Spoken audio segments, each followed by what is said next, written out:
بسم اللہ الرحمن الرحیم، السلام علیکم۔ میں ہوں سیبی کاظمی، آپ دیکھ رہے ہیں فیس بک اور یوٹیوب۔ 16 جون سوموار کا دن، اہم خبریں پہلے آپ کے سامنے۔ ایران میں پہلے جاسوس کو پھانسی دے دی گئی ہے، اور اسرائیل کی اس جنگ میں یمن کے بعد اب افغانستان کا ایران کا ساتھ دینے کا اعلان۔ ٹرمپ نے بھی خاموشی توڑی۔ ایران اسرائیل کے تیسرے دن کی اپڈیٹس میں آپ کے سامنے رکھوں گا۔ ایرانی میزائل حملوں میں اسرائیل کیسے جل رہا ہے، اور اسرائیل ایران کے خلاف ضحیہ ڈاکٹرین پر عمل کیا کرنے جا رہا ہے۔ یہ تفصیل بھی بڑی اہم ہے۔ اور ٹرمپ کے قتل کی بھی بہت بڑی سازش اسرائیلی وزیر اعظم نے ڈونلڈ ٹرمپ کو کیا کیا بتایا۔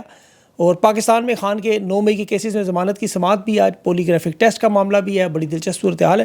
اور تحریک انصاف پیپلز پارٹی کے ساتھ اندرون خانہ معاملات کیا چل رہے ہیں، یہ منظوری میں حکومت کو کیا خطرہ ہو سکتا ہے یا نہیں۔ سپریم کورٹ میں 2 بڑے کیسز ہیں مخصوص نشستوں کے اور ججز کی سینیورٹی کے، یہ اس کی بھی بات کریں گے۔ اور مریم نواز کے پاس ایئر فورس کا جہاز کیسے آ گیا، چچا بھی بھتیجی کی طرح چچا بھتیجی دونوں کھال اتار رہے ہیں۔ بجٹ آج پنجاب کا پیش ہونا ہے، 12 کروڑ کی آبادی پر مہنگائی شریف میزائل بھی کریں گے، تفصیل اس کی بھی بات کریں گے۔ لیکن سب سے اہم معاملہ جو اس وقت آپ کو پتہ 4 یا 5 بجے آپ کے پاس یہ ویلاگ آئے گا، یہ تازہ ترین اپڈیٹس جو ایران کے حوالے سے جو 120 میزائل مارے گئے، اس کا اسرائیل کو بہت بڑا نقصان۔ ایک تو ایئر ڈوم ان کا تھک گیا میزائل روک کے، عرب ممالک بھی تھک گئے ہیں میزائل راستے میں روک کے گرا کے۔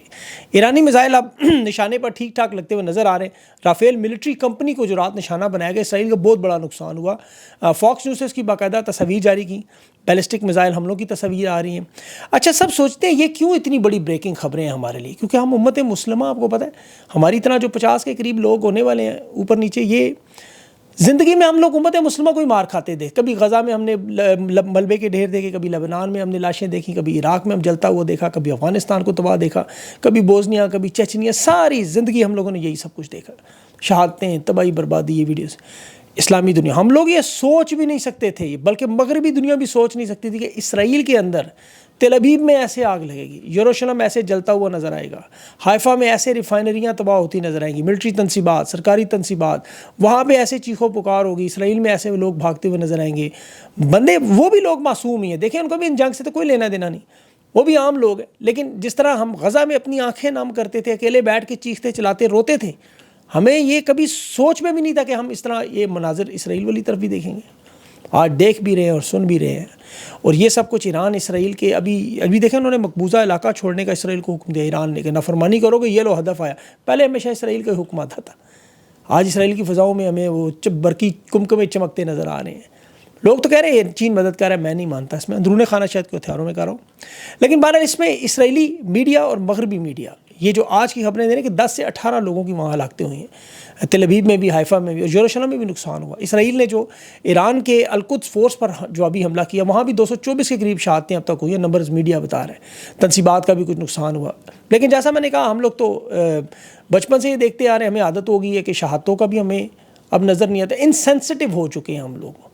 مطلب یہ دیکھ کے اب آپ فلسطین کی پوسٹ میں آپ کو دیکھیں، لوگ دیکھتے ہیں، نظر انداز کر دیتے ہیں۔ البتہ اسرائیل کا اب جو نظر آ رہا ہے وہ سب دیکھتے ہیں، لوگوں کو یہ توقع نہیں تھی، اسی لیے دیکھ رہے ہیں کہ یار اتنا کچھ ہو رہا ہے۔ ابھی تو میں آگے چل کے آپ کو جو بتاتا ہوں کہ یہ منفرد جنگ کیوں بن رہی ہے، اس میں بڑے بڑے پلیئرز بھی آپ کو شامل ہوتے ہوئے نظر آئیں گے، ان کی مجبوریاں ہوں گی۔ یہ چین، روس، ترکی، پاکستان سمیت انہیں اس جنگ میں بلا واسطہ کودنا پڑے گا۔ ابھی بڑی ہیوی قسم کی جو موومنٹ نظر آ رہی ہے، ایک تو سفارتی سطح پہ، اور اب جو افغانستان کی طرف سے اعلان آیا امریکہ کو صاف وارننگ کہ 20 سال تک ہم آپ سے لڑنے کا بڑا وسیع تجربہ رکھتے ہیں۔ ایران کے خلاف اپنے اتحاد بنایا، امریکہ نے مداخلت کی، حملہ کیا، تو پھر ہم بھی ایران کے ساتھ کھڑے ہیں۔ یہ اس ملک کی طرف سے دھمکی ہے جو 20 سال 127 ممالک سے لڑ چکا، بڑا وسیع تجربہ ہے۔ ایرانی کمانڈر نے بھی جو بیان دیا نا کہ ترکی، پاکستان، ایران، افغانستان مل کر ایک محاذ بنائیں، بظاہر ظاہر ہے بڑا مشکل نظر آتا ہے۔ ہاں، یہ ہو سکتا ہے کہ اگر ایران کو چاہیے کہ اعلان کر دیں کہ ڈی ایچ اے کی تعمیر کے لیے وہ 200 ایکڑ زمین دے دیں گے، تو شاید اس کے بدلے میں اسرائیل کے خلاف انہیں تعاون مل جائے، ورنہ پاکستان سے تعاون ملنا بڑا مشکل ہے فی الحال، کیونکہ یہاں تو تیل کی اسمگلنگ کا سارا معاملہ ہے ایران سے، جس پہ بھی بین ہے۔ بہرحال اس کے ساتھ ہٹ کے میں بھی ٹریک ہو گیا۔ اس وقت دونوں ممالک کی صورتحال یہ کہ نہ تو فل سکیل جنگ شروع ہو سکتی ہے، مطلب جس میں آپ کو نیوی نظر آئے، گراؤنڈ پہ فوجی نظر آئے، یا آرٹلری استعمال ہو وغیرہ وغیرہ۔ ابھی تک مسلسل میزائل حملے نظر آ رہے ہیں، اور اس میں ابھی تھوڑا سا بریک لگے گا یہ جنگ، لیکن بند نہیں ہو سکتی، یاد رکھیں، اور نہ ہی یہ پورے بڑے پیمانے پر جا سکتی ہے۔ براہ راست حملے ہوتے رہیں گے، شدت میں ان کی بتدریج کمی بھی آئے گی، کیونکہ اب جنگ کا صرف ایک محاذ نہیں ہے. یہ پہلے تو پراکسیز بنا کے ایران جس طرح ماضی میں لبنان میں، شام میں، عراق میں، لیبیا میں، یمن میں، اب وہ ایک بڑا معاملہ ادھر سے شروع ہوگا. دوسرا جو اسرائیل کر رہا ہے وہ انٹیلیجنس کر رہا ہے، سائبر حملے کر رہا ہے، اور سب سے بڑھ کر میڈیا میں جو نفسیاتی جنگ اور بیانی ہے وہ آپ کو پتہ ہے ہر جنگ میں، ہر محاذ میں یہ معاملہ چلتا ہے. تو اس لیے بہت سارے عوامل ہیں. اب ایران کی جو پراکسیز ہے کہ جنگ ہے لبنان میں، شام میں، عراق میں، اس میں اب شدت نظر آنے والی ہے، کیونکہ اسرائیل نے پچھلے گزشتہ سال 1.5 سال سے اس پہ بڑا کنٹرول پا لیا تھا.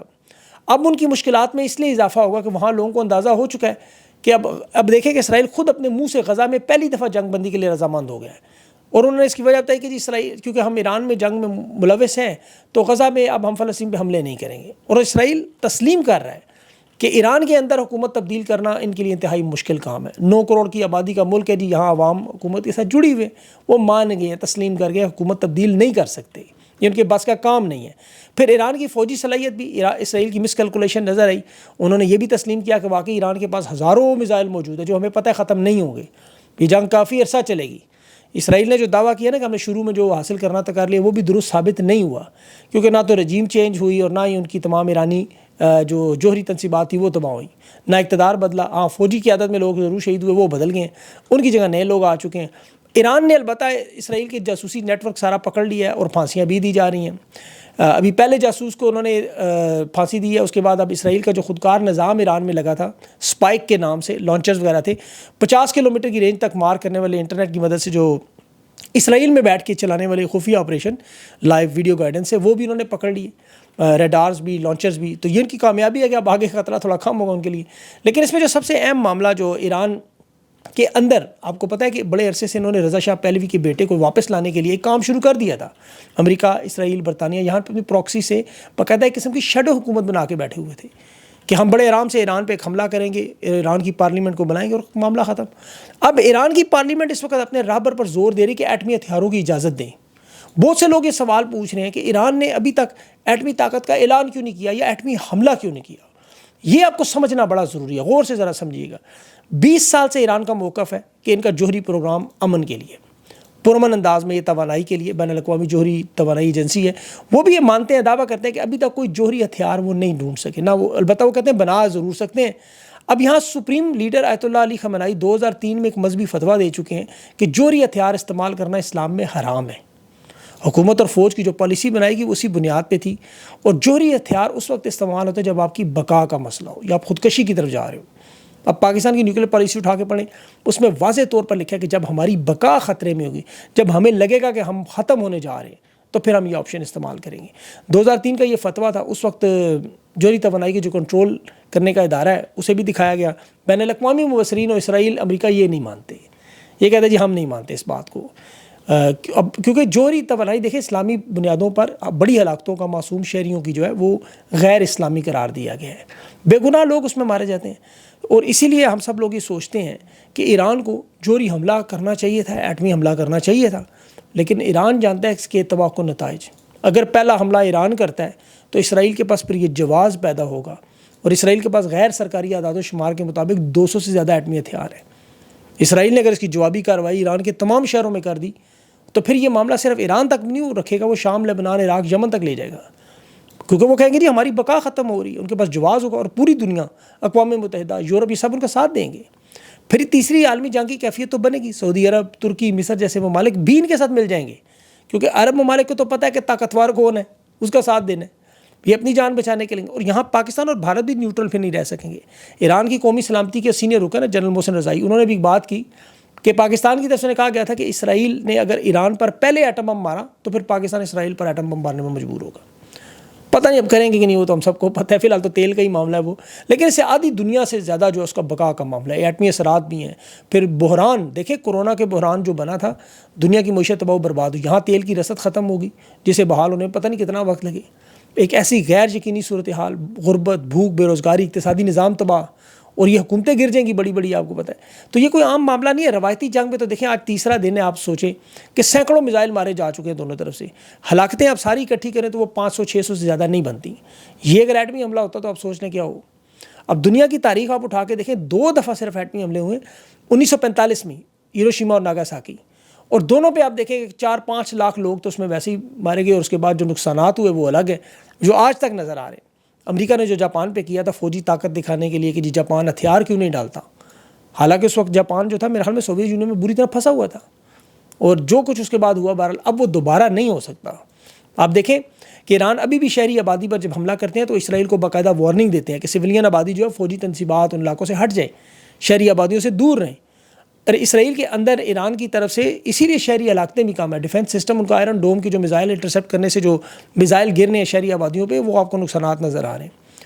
اسرائیل کا منصوبہ ذرا غور سے دیکھیں، وہ کیا کرتے ہیں؟ نسل کشی۔ مطلب لبنان کے شہر زائیہ میں انہوں نے جب ڈاکٹرائن استعمال کی فوجی حکمت عملی، وہی کام وہ یہاں کرنا چاہتے ہیں 2006 والا جو بیروت میں کیا۔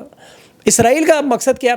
کہ عوام کو رجیم کے خلاف کر کے بغاوت کریں اور اپنی مرضی کی حکومت لگائیں۔ اب وہ چاہتے کیا کہ عام شہریوں کو جو انفراسٹرکچر ہے، ان کے گھر ہیں، بجلی گھر ہیں، سڑکیں ہیں، ان کے بڑی بڑی تنصیبات ہیں، پانی کے وہ آپ کو پتہ منصوبے وہاں کریں، اور کہیں جی رجیم نے آپ کو مروایا، جیسے فلسطین میں شہری آبادیوں پر حملہ کیا، اور یہ کہتے ہیں جی یہاں جنگجو سارے آبادیوں کے ساتھ رہتے ہیں، حالانکہ جنیوا کنونشن کہتا ہے کہ پوری آبادی کو آپ سزا نہیں دے سکتے، غیر قانونی طریقے سے غیر ضروری طاقت کا استعمال نہیں کر سکتے، عام شہریوں کو فوج سے اسی لیے الگ کرتے ہیں۔ لیکن ایران میں آپ دیکھ رہے ہیں جتنے بھی کمانڈر سے وہ زیادہ عام آبادی میں عام لوگوں کے ساتھ رہتے ہیں، ان کے پاس کوئی DHA کوئی اسپیشل بیریا ٹاؤن جیسے گھر نہیں تھے، نہ کوئی بڑے بڑے لمبے چوڑے پلاٹ تھے یا جزیرے تھے وہ جہاں رہتے اور وہاں محفوظ ہوتے، آئرن ڈوم بناتے اپنا، لیکن انہوں نے ایسا نہیں کیا، وہ عام لوگوں میں اسی لیے رہتے۔ اسی لیے ایران میں شہادتیں بھی اسرائیل سے زیادہ ہیں۔ پھر اسرائیل کے ہر شہری کے پاس فوجی تربیت ہے، وہ اپنے آپ کو فوجی سمجھتے ہیں۔ تو اب یہ سارا معاملہ تھوڑا سا اس لیے چینج ہے۔ اب امریکہ کو جو افغانستان نے جواب دیا، ڈونلڈ ٹرمپ کی پالیسی اب کیا ہوگی دیکھیں اس جنگ میں، یہ بڑا اہم معاملہ ہے۔ ٹرمپ نے آنے کے بعد دیکھیں 5-6 بڑے تنازعات تھے، جو یوکرین صلح پہ تیار نہیں تھا، اس نے یوکرین سے کہا ٹھیک ہے نہیں مانتے، جاؤ پہلے لڑ لو روس سے، جب تھک جاؤ گے مجھے بتا دینا، پھر میں آ کے بیچ میں انٹری ماروں گا۔ ہندوستان مودی اور پاکستان کی وہ 15 دفعہ کریڈٹ لے چکا، میں نے جنگ بند کری، میں نے جنگ پر آئی، کیونکہ اس نے مودی کو کہا جاؤ پہلے حملہ کرو اور پھر میں بیچ میں آؤں گا، اسے پتہ نہیں آگے سے پھینٹی پڑ گئی۔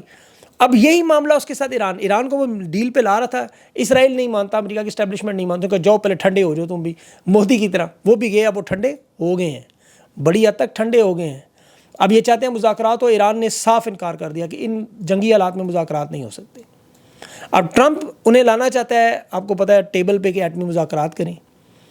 اگر یہ تھوڑی سی عقل کرتے، اب جس طرح پاکستان نے کی افغانستان کے معاملے پر یہ آپریشن کرنا چاہ رہے تھے، ٹرمپ نے کہا نہیں پیسے لو، بندے چھوڑاؤ اور معاملہ حل کرو، انہوں نے کر لیا، وہ جنگ نہیں ہوئی پاکستان افغانستان کی۔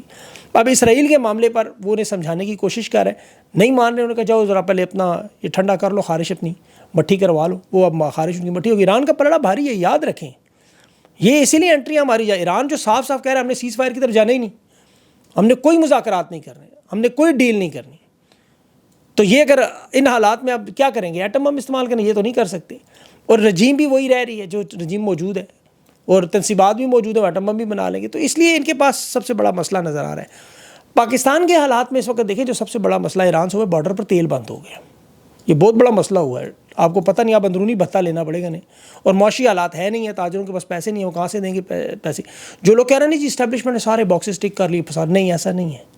کیا نواز شریف مقبول ہو گیا ہے، یا عمران خان غیر مقبول ہو گیا ہے، یا SIFC چل پڑی ہے، معیشت آ گئی ہے، ملک میں سیاسی استحکام آ گیا ہے، یا وہ جو ڈالر جو لانے تھے افغانستان سے وہ آ گئے ہیں، یا ایران کی جنگ میں جو سوچا تھا کہ ہمیں بلا لیں گے وہ بلا لیا، معدنیات بیچ کے حمایت لینی تھی، ابھی تک وہ بھی معاملہ حل نہیں ہوا، کرپٹو کرنسی بھی پھنسی ہوئی ہے، وہ بھی ایک دوسرا SIFC بنے گا۔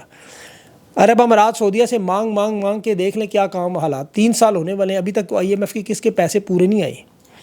اب یہ 3 سال ان کے نومبر میں پورے ہو جائیں گے۔ ہوا کیا، 45% آبادی خط غربت سے نیچے، لاکھوں لوگ ملک چھوڑ کے چلے گئے، بھارت نے آج بھی پانی بند کیا ہوا ہے، عدالتیں، نظام جو ہے، حکومتیں، سب کچھ مفلوج ہے، آپ کے سامنے نظر آ رہا ہے سب کچھ۔